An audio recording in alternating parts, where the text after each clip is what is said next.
monde aujourd'hui, beaucoup de personnes sont des photocopies, mais ils ne sont pas les véritables. Leur cœur d'homme leur a été retiré par la sorcellerie. On les a chassés. Ils vivent une vie d'animal.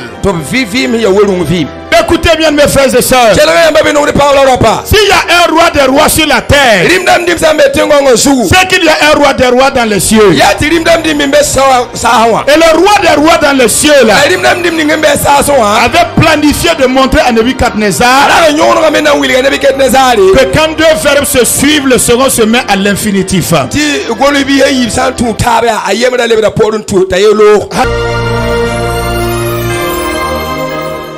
Et si quelqu'un pouvait souhaiter la bienvenue à son voisin ou à sa voisine, si du moins vous êtes en relation aussi, la personne également accepte qu'on la dise bonsoir, quoi. Voilà, parce qu'il y a des gens qui n'acceptent pas.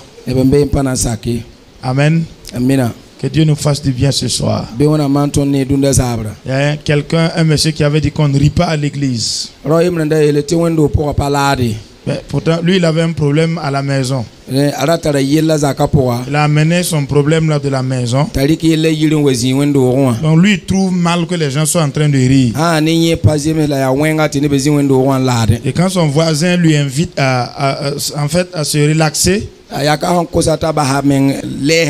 a dit qu'on ne rit pas à l'église.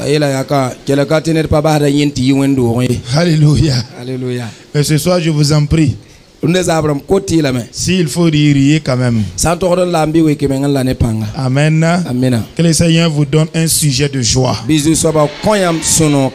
Au nom de Christ Jésus. Je vous invite à prendre vos Bibles ce soir. Nous ferons une lecture exclusivement dans le livre de Daniel. Dans le chapitre 4. Nous resterons dans ce chapitre 4 pour terminer nos lectures. Daniel le chapitre 4. Après cela, je vous propose un thème. Alléluia. Et nous lirons à deux vagues. Et premièrement, à partir du chapitre 4 du verset 10 au verset 17. Et nous ferons à la suite une lecture à partir du verset 24 au verset 27. C'est afin de ramasser un peu l'histoire qui s'est passée, afin de permettre à tout le monde d'être au même niveau de compréhension par rapport à ce que nous voulons dire.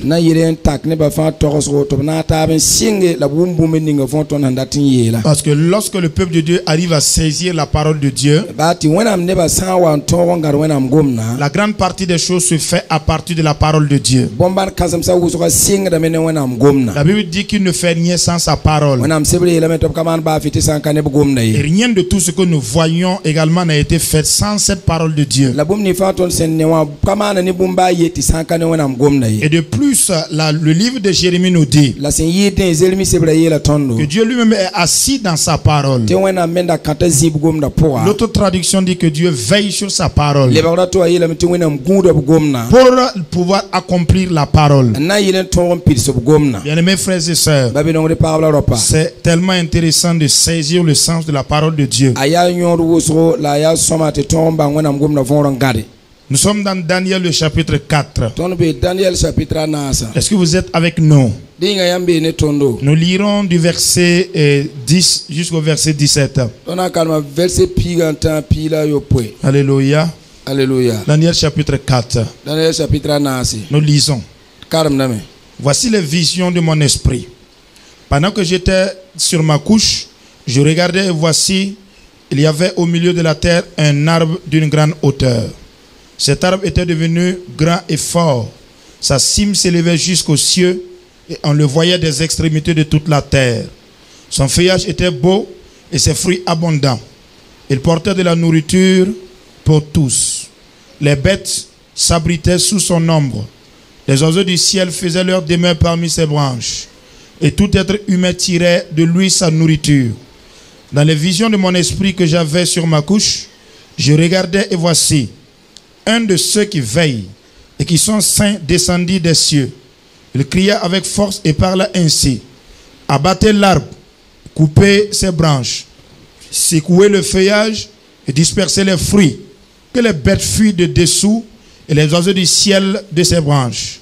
Mais laissez en terre le tronc où se trouvent les racines et liez-le avec des chaînes de fer et d'airain parmi l'herbe des champs, qu'il soit trempé de la rosée du ciel et qu'il ait comme les bêtes l'herbe de la terre pour partage. Son cœur d'homme lui sera ôté et un cœur de bête lui sera donné. Et 7 ans passeront sur lui. Cette sentence est un décret de ceux qui veillent. Cette résolution est un ordre des saints, afin que les vivants sachent que le Très-Haut domine sur le règne des hommes et qu'il le donne à qui il le plaît et qu'il élève le plus vil des hommes. Amen. La mam sing inketingeng mgaren tarsrbo maknis mam sing yawa yelle mam yamalek songo si ya guda yemre tayi yingri sigi nyezi ka kweren yele ketira ne wila yolma vara la sira bisa la biwerum sa ye atengra anzwe ti bon yirde wa me yirim mbasa wila la basa a vu que ne nyira tenga pourre wira momasa soka la fbalra ni kutu la zundbanga la vifnara ni werumsa mor poussé ti men madra ayama kanale yiwa ni sali yamye ayama nan lebra wa werum siam haliti wakata yopwe lore ya malekram swamanisi si ngudawa onko budo ti nivi sa fa bange ti asin katoa soba on so ni salab solom on kotbamba sendata soba bamte zekab neda bamte zekaned bilfu on kwenam mamnya yon fam zamada pore la massa belsad bilga vonre bala yamdam nisi fa sembenim mbem solma pour solma wa katoro bilga vonre on komamye la foteme wenam si a son soba sira sembene foma nyinga. Amen. Amina. Je lis le verset 24 et au verset 27. Voilà, c'est le verset pisila na senta pisila ayopwe. Voici l'explication au roi. Voici le décret du Très-Haut qui s'accomplira sur mon Seigneur le roi. On te chassera du milieu des hommes. Tu auras ta demeure avec les bêtes des champs. Et l'on te donnera comme au bœuf de l'herbe à manger. Tu seras trempé de la rosée du ciel. Et 7 ans passeront sur toi, jusqu'à ce que tu saches que le Très-Haut domine sur le règne des hommes et qu'il le donne à qui il le plaît. L'ordre de laisser le tronc où se trouvent les racines de l'arbre signifie que ton royaume te restera quand tu reconnaîtras que celui qui domine est dans les cieux. Amen. C'est pourquoi, ô roi, puisse mon conseil te plaire, mets un terme à tes péchés en pratiquant la justice et à tes iniquités en nuisant de compassion envers les malheureux, et ton bonheur pourra se prolonger. Amen. Woto birer mam sinyel bumuninga mpasi iwenga manere la ipasi yel wena nze nimbandamba nimbanra tida ninga nyamtwen nzindane lafi onkosi nyon fa pama naba Nebukadnesar kispila yibsen lore ni zinda ro wa Babylon na yira enyele gese Babylon ya kasenga ya nim yama lam nora lam me ti natenga nama nim zira nyinga la rima sinke tongomda kwer yi yingri yele naba Nebukadnesar obrega fo solma runa obna diga fom tufkengen ti zinni we rumsi la fona nwa yamdo wana fo hati wakata yo pwelore tufyolom bange tia sinkato soba on soni salba solom on kotop sindata asoba. Amina. Amen. Amen. Amen. Amina. Que Dieu bénisse sa parole ce soir. Et que sa parole puisse nous édifier au nom de Jésus. Le thème que je propose après la lecture de ces deux passages est intitulé de la façon qu'il suit. Nebuchadnezzar, le roi parmi les animaux. Alléluia. Alléluia. Nebuchadnezzar, un roi parmi les animaux. Comprenez bien, mes frères et sœurs, ce soir, l'esprit qui se tient derrière un tel thème et un tel développement. Et que nous allons vous expliquer le contexte dans lequel cette parole a été déclarée. Mais nous allons sur la base également de ce texte-là, donc vous parler également de l'esprit qui nous a conduit à proposer ce thème-là.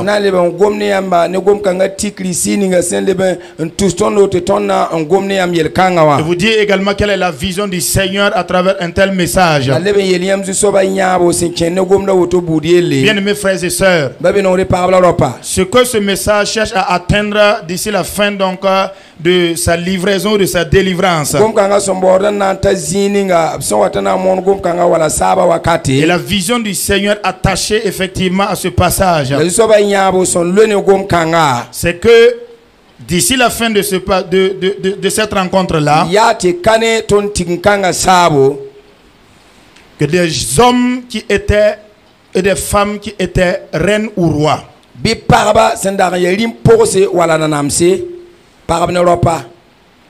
que eux soient et qui étaient enchaînés, que eux soient déchaînés et qu'on les ramène dans leur palais, qu'ils retrouvent leurs hommes, qu'ils retrouvent leur cœur d'homme, mais qu'on enchaîne d'autres personnes maintenant pendant 7 ans jusqu'à ce que ils apprennent que le Dieu des cieux fait ce qu'il veut dans cette église-là, dans la vie du peuple qui est assis, au nom de Christ Jésus. Amen. Bien aimés frères et sœurs, nous vous expliquons le contexte là. Nebuchadnezzar est un roi qui aime rêver. Et j'aime Nebuchadnezzar. Il fait 2 grands rêves. Au premier rêve, Nebuchadnezzar se lève. Ça se passe dans le chapitre 2. Il se lève de son rêve. Non seulement il sait qu'il a rêvé, mais il ne se souvient plus de son rêve. Il n'a pas l'explication de son rêve. Et Nebuchadnezzar organise une bagarre dans le royaume. Bien mes frères et sœurs, j'ai dit une bagarre, pourquoi? Parce que c'est la bagarre et c'est vraiment la force. C'est de l'injustice déclarée. Lorsque tu me demandes à moi qui est passé une nuit et qui est rêvé, je me souviens pas en fait, lorsque je te demande par exemple à toi et que de me rendre moi mon rêve, pourtant au cours de la nuit j'ai rêvé, je ne me souviens pas de mon rêve, et alors je te force toi non seulement de me rappeler mon rêve et de me donner l'explication. Ça c'est la force. Voici la force. Si vous cherchez un roi qui cherche des moyens pour provoquer quelqu'un, c'est Nebuchadnezzar. Il convoque tous ceux qui sont autour de lui. Les Chaldéens sont venus. Il appelle les satrapes. Il appelle tous ceux qui pouvaient deviner et puis lui rappeler le rêve. Personne n'a pu le faire. Mais ils ont dit à Nebuchadnezzar, ô roi, vis éternellement. que le roi nous donne son rêve. Et nous, on va te fournir l'explication. Et Nebuchadnezzar dit, je vois que vous voulez chercher un temps. Et vous voulez chercher un moment pour me mentir. Mais voici ce que je vous dis. Tant que vous ne découvrez pas mon rêve, et si vous ne me donnez pas l'explication, vous serez tous tués ici. Un décret a été lancé. Donc voici comment la chose s'est faite. Bien-aimés frères et sœurs. Donc après Daniel est arrivé et il a pu expliquer le rêve. Parce qu'il a prié le Dieu des cieux et de la terre. Parce que c'est Dieu qui avait donné ce rêve à Nebuchadnezzar. Et donc quand Daniel a prié, Dieu lui a révélé le rêve. Daniel est allé communiquer cela à Nebuchadnezzar. Dieu aimait tellement ce roi-là jusqu'à ce qu'il lui donne une vision du monde depuis le temps où il existait jusqu'à notre monde et également au monde après nous. Dieu lui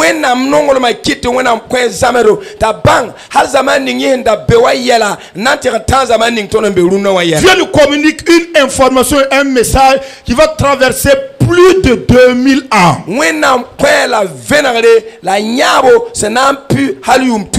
Quelle grande vision. Il se lève et puis tout est mélangé dans son cerveau. Et Dieu lui a rappelé cela à travers la vie de Daniel. Maintenant dans le chapitre 4 nous avons lu, Nebuchadnezzar fait un autre rêve. Dans son rêve là, il se souvient de ces rêves là, mais il n'a pas l'explication. C'est ce qui a conduit à l'écriture de ce texte-là. Daniel et alors Nebuchadnezzar fait appeler également les mêmes personnes. Les magiciens sont venus. Les devins sont venus. Les chaldéens sont venus. Tous les sages du royaume sont venus. La Bible dit qu'ils n'ont pas pu fournir l'explication du rêve du roi à Nebuchadnezzar. Non. Et alors Nebuchadnezzar a fait appeler maintenant Daniel. C'est lui aussi, il était un sage à Babylone. Parce qu'il faisait partie des Juifs qui ont été déportés et qui ont été amenés en Babylonie. Donc Nebuchadnezzar les avait sélectionnés et il faisait partie des sages. Donc quand Daniel est arrivé, Nebuchadnezzar présente le rêve à Daniel. Mais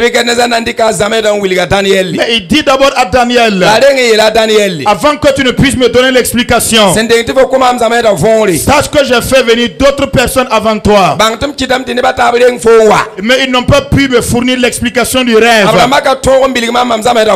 que le rêve contenait tellement un code de Dieu. Dieu a mis une clé, il a mis totalement un code, un mot de passe que seul Daniel pouvait le savoir.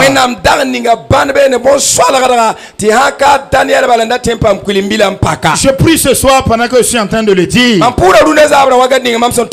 que Dieu crée ces genre de problèmes là dans ta vie, mais qu'à toi il te donne la clé ou le code.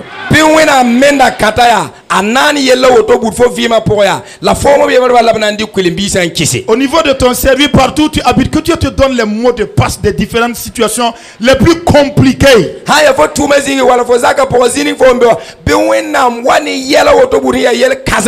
Par le nom de Jésus. Et qu'il puisse te donner le code là. Donc la chose s'est passée de cette manière. Et Daniel a commencé à expliquer le rêve de Nebuchadnezzar. Mais d'abord Nebuchadnezzar dit à Daniel,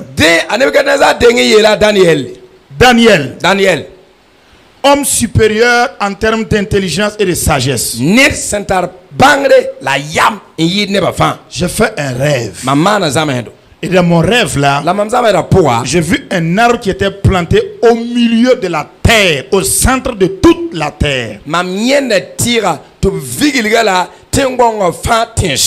Et dont le feuillage perçait, la cime même perçait vers les nuages. C'était vraiment un grand arbre et géant arbre. Sur cet arbre-là, il y avait les oiseaux du ciel qui avaient niché. Il y avait également de l'ombre en bas de l'arbre et il y avait des animaux qui s'y reposaient aussi. L'arbre n'était pas seulement que ombrageux, l'arbre avait également des fruits qu'il portait. Il a dit que pendant que je regardais et j'observais, il a dit de la part de ceux qui sont en haut et qui veillent, j'ai entendu une voix qui a dit, abattez l'arbre et dit de couper les branches, secouer également les feuillages, et que tous les animaux puissent s'enfuir, et que tous les fruits également puissent se disperser. Mais gardez le tronc là où il se trouve. Ne le laissez pas simplement comme ça. Enchaînez le tronc là où il se trouve pendant 7 années, afin qu'on puisse savoir que le très haut domine sur le règne des hommes. Voici le rêve de Nebuchadnezzar et de Daniel. Homme plein de sagesse. Je sais que tu peux m'expliquer ça. Et alors Daniel dit, c'est le Dieu des cieux qui explique les rêves. Notre Dieu explique des rêves.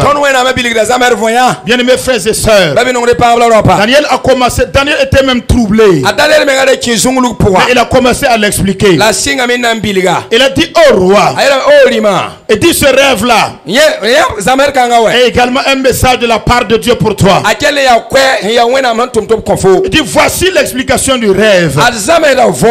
L'arbre que tu as vu qui était tellement géant, dont les branches s'étendaient et couvraient toute la terre, là où se trouvaient donc les niches des oiseaux du ciel, et là où se trouvaient également plusieurs animaux sous son ombre, arbre majestueux et arbre gigantesque. Cet arbre-là représente toi, ô roi. Mais écoute, voici ce que Dieu a planifié. Dieu, et ça va arriver dans ta vie. Ça va arriver certainement. Ce que tu as entendu dire de couper l'arbre là, effectivement l'arbre sera coupé. Tu seras chassé et tu perdras le cœur d'homme que tu avais. Tu auras ta demeure parmi les animaux sauvages. Pendant 7 années, tu ne sauras même pas qu'un être humain coupe ses ongles. Tu ne sauras même pas qu'un être humain doit couper également ses orteils. Non, non, non, tu ne vas rien comprendre de tout cela. Le cœur humain te sera refusé. Et la rosée du ciel quittera chaque jour le ciel et te trempera. Tes ongles vont pousser et ça va devenir exactement comme les ongles de l'aigle. Tu ne seras pas désirable dans ce royaume, dans ton palais. Même tes serviteurs ne te reconnaîtront plus. On te chassera et on te mettra de côté. C'est exactement de la même manière comme lorsqu'une personne meurt. Quel qu'en soit l'amour que vous avez pour la personne, vous serez obligé d'amener la personne là où sont couchés les morts. Donc à ce jour fixé, la Bible déclare que c'était un jour où Nebuchadnezzar était en train de se promener au-dessus de son palais. Et Nebuchadnezzar a commencé commencé à parler. Il dit, n'est-ce pas la grande Babylone que j'ai bâti par ma force? C'est par ma puissance que je l'ai fait. Et c'est moi Nebuchadnezzar. Et quand il est en train de se présenter, il se présente en disant Nebuchadnezzar, roi des rois. Et quand il veut écrire une lettre, il dit Nebuchadnezzar, roi des rois. À tous ceux qui habitent la terre, de quelque langue que vous parlez, quelle que soit la couleur de votre peau, qui que vous soyez, écoutez le roi des rois. Mais écoutez bien mes frères et sœurs, s'il y a un roi des rois sur la terre, c'est qu'il y a un roi des rois dans les cieux. Et le roi des rois dans les cieux là avait planifié de montrer à Nebuchadnezzar que quand deux verbes se suivent, le second se met à l'infinitif. Alléluia. Quand deux rois se suivent là, le deuxième là enlève son bonnet. Ça c'est obligé. Donc la Bible dit, quand il a fini de sortir cette parole là, on a dit à Nebuchadnezzar, apprends Nebuchadnezzar que le trône te sera retiré. Séance tenante. La Bible dit que sur le champ, Nebuchadnezzar perdit la raison. On a ôté son cœur d'être humain. Très rapidement, tous ceux qui étaient dans son palais ne désiraient plus la présence du roi. Et très rapidement, on l'a chassé. Et il est allé tout droit dans la forêt, dans les champs. La Bible dit qu'il est resté là-bas avec les animaux sauvages pendant 7 années. Pendant 7 années. Et la Bible dit, comme Dieu est miséricordieux, le trône là, il faut l'enchaîner pendant 7 ans seulement. Alléluia. Alléluia. Alléluia. Pendant 7 ans seulement. À l'expiration du délai, quand ça va arriver, on va enlever la chaîne là. Alléluia. Alléluia. Donc, lorsqu'il est parti là-bas, la Bible dit que lorsque les 7 ans se sont accomplis, c'est Nebuchadnezzar même qui raconte. Lui, il est resté dans les champs. Il leva les yeux vers le ciel. Il reconnaît qu'il y a un Dieu tout puissant dans les cieux. Le Dieu qui donne la royauté aux fils des hommes, qui donne le pouvoir aux fils des humains. Il était dans les cieux. Il dit que quand j'ai levé les yeux, ma raison me revint. Ma raison me revint. Et quand c'est revenu, il dit que le cœur d'homme lui a été donné. Moi, je ne sais pas où est-ce que ses serviteurs étaient. Il a dit qu'on est venu encore les chercher pour dire encore Nebuchadnezzar, viens et règne sur nous.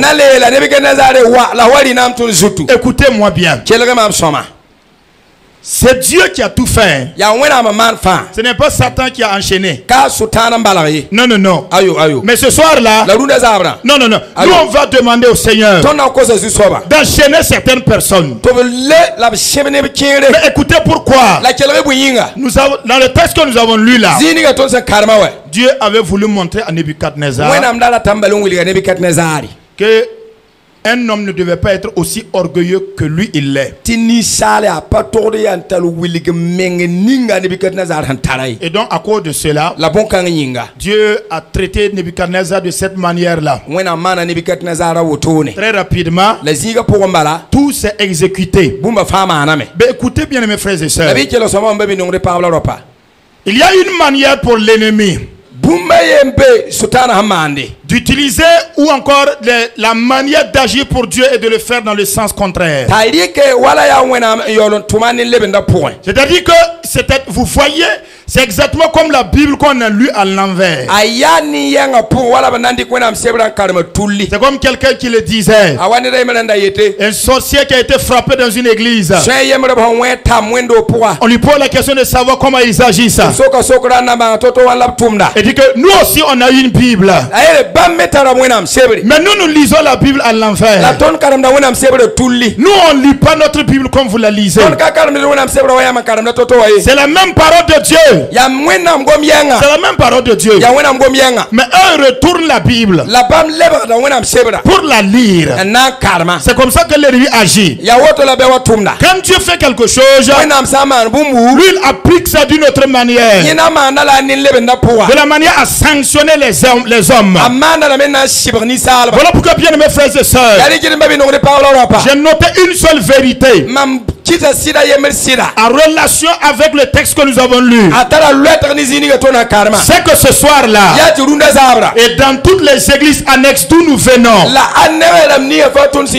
dans toutes les églises également d'où vous venez, et dans la plupart de la vie de tous ceux qui sont là assis ou assises, il y a des gens donc qui vivent exactement la même situation que Nebuchadnezzar. Mais c'est difficile pour ces personnes de se rendre compte. Beaucoup de personnes vont jusqu'à achever leur vie sans se rendre compte même qu'ils ont vécu la même situation que Nebuchadnezzar.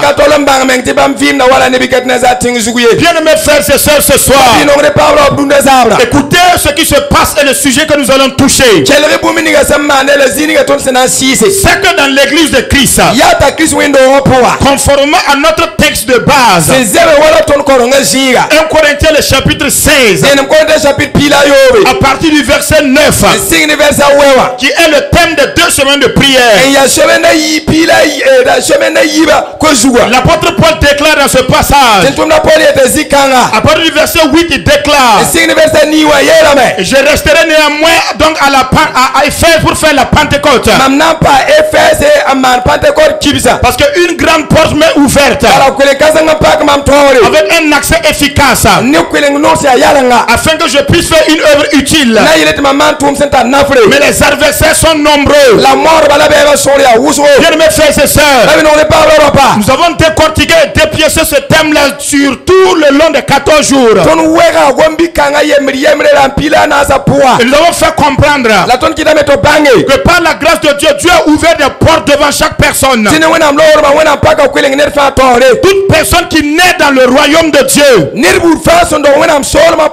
y a une œuvre à laquelle le Seigneur l'a appelé. C'est une porte grande qui est ouverte pour accomplir une mission particulière. De la même manière comme dans une armée, vous n'allez pas retrouver des soldats qui font le même travail. Il y a tellement de sections, il y a tellement de groupements différents. Et effectivement dans l'église de Christ aussi, il a recruté des soldats et des femmes et des hommes. Les affectés donc à des missions particulières. Bien aimés frères et sœurs, dans l'exercice de cette mission-là, beaucoup de soldats qui se trouvent dans les églises, quand vous les regardez de vue de physiquement, à peine vous posez la question de savoir si c'est un soldat, oui ou non. Vous avez difficile à reconnaître s'il est soldat ou pas, parce qu'il ne présente aucun signe qui prouve qu'il est un soldat. Si vous le regardez attentivement, la Bible dit dans Apocalypse le chapitre 1, à partir du verset 5, que Jésus a fait de nous un royaume et des sacrificateurs pour son Père. Quand vous les regardez dans l'église, ils ont tout sauf ce qui prouve qu'ils sont rois. Bien mes frères et sœurs, voici comment fonctionne notre société. Je le disais la fois passée. C'est quelle est cette génération d'hommes dans laquelle on voit ceux qui devaient enfanter n'enfantent pas. Ceux qui devaient se marier ne se marient pas. Ceux qui devaient être faits ministres ne sont pas faits ministres. Les députés sont en train de croupir dans la misère. Ceux qui devaient être maires sont reclus dans la société. Ceux qui devaient porter les vêtements donc des sages sont de côté. Et quand vous regardez le fou qui sont en train de tourner au Burkina Faso, ce sont des gens parmi eux, il y avait des députés. Il y avait des ministres parmi ces personnes-là.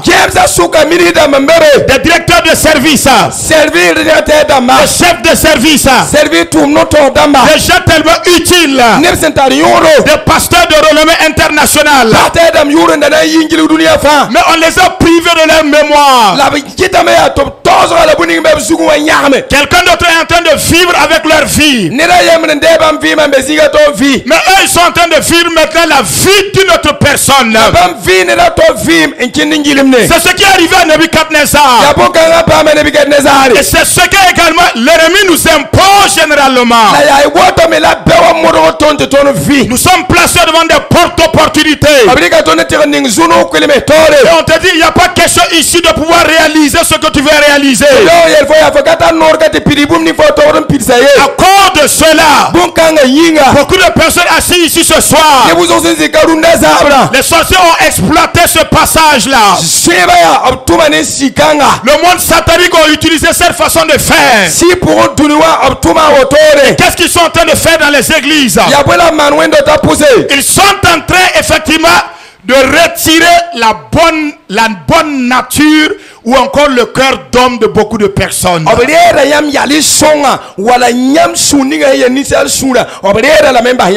Exactement, c'est ce terme amoureux que je cherchais. La bonne nature. La bonne nature. On vous donne une autre nature. Et vous devenez une autre personne pendant que d'autres personnes deviennent vous. Bien mes frères et sœurs, c'est devenu ce qui se passe dans notre monde aujourd'hui. Beaucoup de personnes sont des photocopies, mais ils ne sont pas les véritables. Leur cœur d'homme leur a été retiré par la sorcellerie. On les a chassés. Ils vivent une vie d'animal. Vous savez l'animal, ce qu'il cherche, c'est de manger et de pouvoir se procréer. Et de pouvoir également donc se multiplier. C'est tout. L'animal, c'est pas les autres là, c'est pas son problème. Dans l'église là, il y en a. Ils sont là, mais ils ont été chassés. Loin de leur demeure. Loin de leur palais. Loin de leurs serviteurs. Loin des gens qui doivent les servir. Et il n'y a personne qui s'approche d'eux-mêmes pour demander, mais toi là-haut, tu as des diplômes, oui ou non? Mais toi là-haut, qu'est-ce qui bloque ton mariage? En fait, tu marches comme ça. Personne ne se soucie de ta vie. Qu'est-ce qui te manque pour faire un commerce? Est-ce qu'avec 500 000 tu peux commencer? Qu'est-ce que je peux faire pour t'aider? Même toutes ces personnes-là, tu n'auras personne même pour venir à côté de toi. Parce que vous ne vivez pas dans un même monde. Toi, tu es parmi les animaux. Mais lui, il est parmi les hommes. Donc, toutes ces personnes-là, il y a des personnes, ceux auprès de qui ils sont en train de partir aujourd'hui, vers qui ils sont en train de partir, à la vérité, devant Dieu ce soir-là, Ce sont vos serviteurs et vos servantes. À la vérité, Jésus dit, au commencement, il n'en était pas ainsi. J'aime quand on interroge la parole de Dieu. Ce sont les disciples qui sont venus. Il dit que si telle est la condition d'un homme à l'égard de sa femme, et de qui peut être sauvé? Jésus dit ce qui est difficile aux hommes là, c'est facile à Dieu. C'est facile à Dieu. Chasser une femme, donner la lettre de répudiation là-haut. Ça c'est Moïse qui vous a autorisé. Mais quand Jésus regarde sur le registre de son père, il dit qu'au commencement il n'en était pas ainsi. Bien mes frères et sœurs, je veux le dire ce soir, parce que la grâce de Dieu est là ce soir, pour que des hommes qui étaient dans les champs puissent revenir en masse ce soir. Parce que nous sommes à la clôture de nos semaines de prière. Les rois vont reprendre leur place. Ils vont reprendre leur trône par la grâce du Seigneur. Mais écoutez, c'est en cette même soirée-là qu'on va enchaîner des personnes, enchaîner des esprits de personnes, et ça sera aussi pendant 7 ans. C'est une grâce pour que tu changes. Et je ne sais pas quand le Seigneur dit 7 ans là, qu'est-ce qu'il va faire dans ta vie pour que tu puisses changer. Je veux parler donc de la sorcellerie. Je veux parler des gens qui sont dans l'église, qui ne veulent pas laisser tranquille le peuple de Dieu, qui ne veulent pas laisser tranquille donc le ministère, qui ne veulent pas laisser les gens s'épanouir, qui ne veulent pas laisser les gens devenir ce qu'ils doivent être. Écoutez bien mes frères et sœurs ce soir, ça ne marchera pas ce soir, ça ne se passera pas comme vous avez comploté. Depuis le lundi surpassé,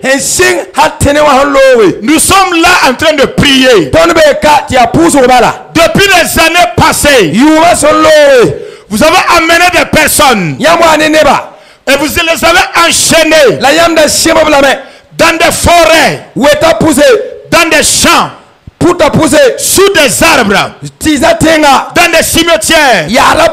Vous avez totalement amené beaucoup de personnes. Vous les avez chassés loin de leur lieu d'épanouissement. Vous avez retiré leur héritage, comme le peuple de Anatote, qui avait même retiré les chants de Jérémie le prophète, et il voulait même le tuer encore. Si tu prophétises au nom de l'Éternel, tu mourras de nos mains. Il paraît que Jérémie était fiancé même à une fille. À cause de la pression de la famille, comme on l'a chassé, Jérémie ne pouvait même plus avoir accès à cette fille-là. Plus tard, Dieu vient à Jérémie. Il dit tu ne vas pas te marier, ne prendra pas de femme. Mais il avait déjà été chassé. Bien mes frères et sœurs, nous sommes dans des églises où beaucoup de personnes ont été chassées, loin de leur lieu de mariage, loin de leur lieu de productivité.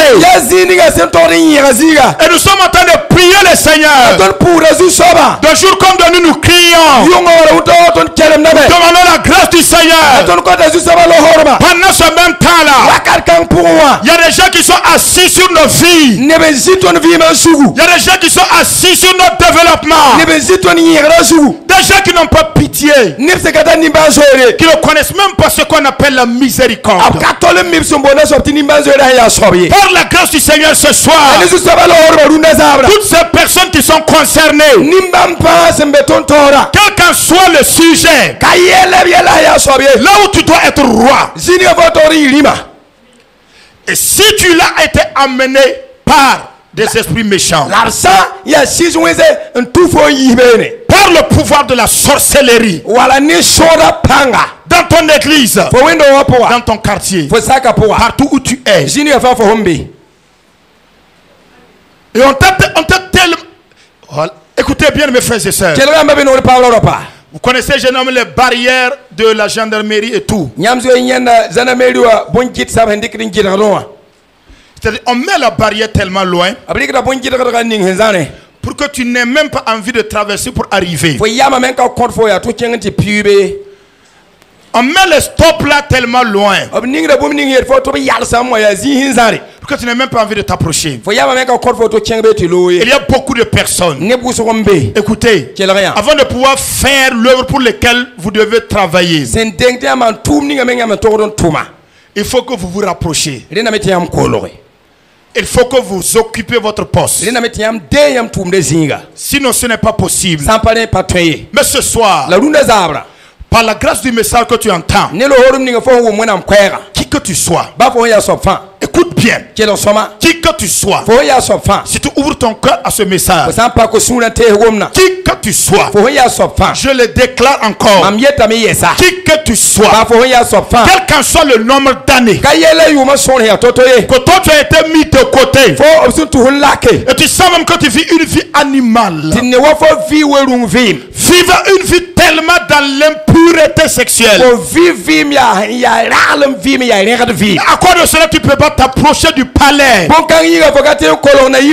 Ta vie est tellement désordonnée, plein de soucis et de tristesse, une vie qui n'a même pas de beauté, une vie qui n'est pas désirable. Quand ça approche de toi-même, tu sens mauvais. Des gens qui dégagent une odeur spirituelle. Tu chasses toutes ces personnes qui veulent te soutenir, parce que spirituellement on t'a fait sortir, on t'a acheté avec des produits totalement avec des odeurs qui ne sentent pas bon. Regarde ce soir là, pose ta main sur ta tête, reste assis seulement. La grâce du Seigneur fera quelque chose, parce qu'il faut que tu quittes de là où tu es et que tu viennes au niveau de ton palais, parce que pour toi ce soir, je ne sais pas combien d'années, Nebuchadnezzar c'était 7 années, mais c'était la miséricorde de Dieu. Mais le sorcier ne connaît pas la miséricorde, il t'enchaîne pour tout, pour toute ta vie. Puis combien de temps ça devait aller de l'avant, ça devait progresser, et ça ne progresse pas. Il y a un problème. Voilà pourquoi ce soir, par le nom de Jésus-Christ, ce Christ qui nous a amenés ici, qui nous a placés dans ce lieu-là, par le nom de Christ Jésus, moi je déclare ce soir que là où tu as été coupé et que les oiseaux du ciel ont fui, et que tout ce que tu avais comme tes biens sont partis, par la grâce du Seigneur ce soir, je déclare qu'on vienne également te planter par la puissance du nom de Christ Jésus, qu'on revienne et qu'on te plante ce soir, et que tout le monde qui se trouve dans les champs, qui se trouve dans les cimetières, qui se trouve dans les lieux arides, pendant que vous entendez cette voix ce soir, sortez et revenez dans vos palais ce soir. Venez et occupez votre place normale par le nom de Jésus de Nazareth. Mon Père ce soir, ce sont des princes et des princesses, ils doivent régner ce soir, mais ils ont été chassés. Je prie ce soir au nom de Jésus, là où tu as été coupé, qu'on vienne te placer encore, quand tu seras repositionné ce soir, au nom puissant de Jésus, que Dieu te donne ta place ce soir. Que Dieu te redonne ton trône ce soir. À partir de cette soirée, que les frontières s'ouvrent ce soir.